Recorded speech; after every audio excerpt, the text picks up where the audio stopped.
La filosofía de las escuelas orientales tienen que ver con conectar con el entorno y conectar con los materiales. El maestro no trabajaba a partir del modelo de la pieza, él trabajaba a partir de qué horno tenía y qué pasta tenía.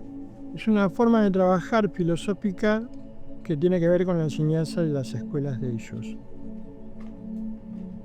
Soy Fito Valenzuela, soy ceramista, tuve la suerte y la fortuna de conocer al maestro coreano Kyung-Woo Im, con el que inicié un curso y después él me adoptó como discípulo.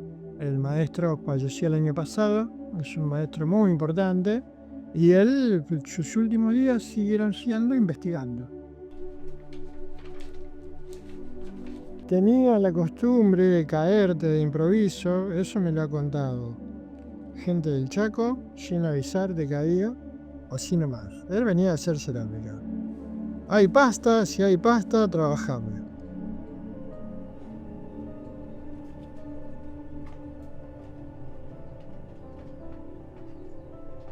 Lo que podemos ver en mi taller son barros locales y congres de alta temperatura, que era especializarnos en lo que tiene que ver con los esmaltes orientales. Eso me llevó a una investigación muy interesante porque tiene que ver con el fuego, que el fuego lo que da es la impronta a ese tipo de esmalte que no se lo da el horno eléctrico. Prepararse todo, preparar pastas, formularse los esmaltes, construirse los hornos y también a partir de todas esas pruebas uno va dándole como un perfil a la cerámica de uno, porque lo que está haciendo es investigar. Esto es un esmalte oriental llamado Demoku, que es una saturación de hierro muy resistente a las rayaduras, a los ácidos. Para vajilla anda muy bien. Y bueno, es un esmalte tradicional, milenario, oriental. Esta pieza es esa tierra que está ahí y queda una arcilla muy noble. Si bien da mucho trabajo, es algo muy satisfactorio y no se puede explicar qué es lo que ocurre en uno, sabiendo que de esa montaña de tierra yo saco mis piezas.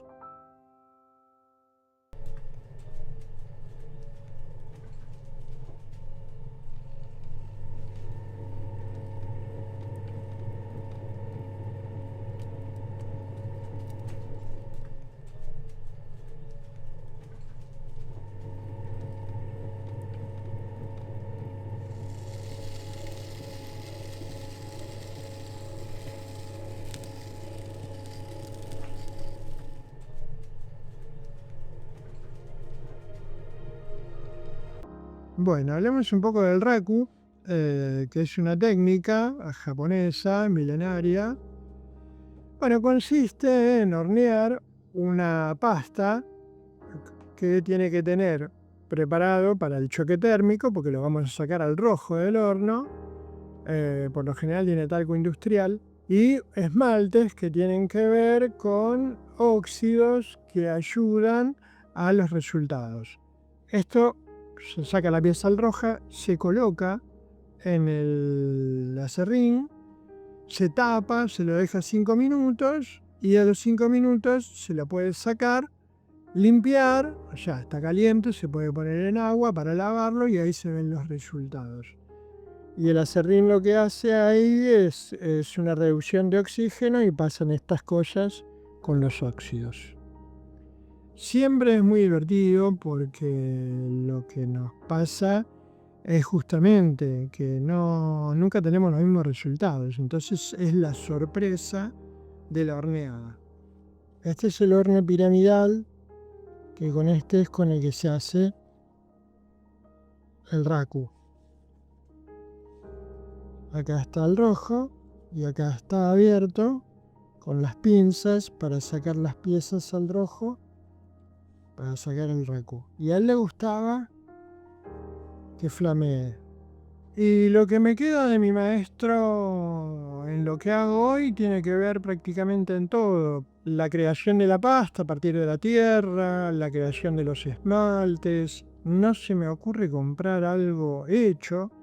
Si bien yo me hago pastas de grés, que no es tierra local, pero sí esas arcillas, yo me creo la pasta. Y hablando de grés, estamos hablando de una pasta y unos esmaltes de alta temperatura. Porque por ahí vamos a darnos cuenta que el brillo, bueno, es mucho más intenso acá, es otra personalidad, tanto la pasta como el esmalte. La pasta va a tener un poro mucho más cerrado, o sea que esto va a servir también para contener, sin que lo esmaltemos, va a servir para contener líquidos porque el poro está cerradísimo. Y los esmaltes, bueno, se consiguen cosas muy hermosas porque estamos hablando de arriba de 1200 grados.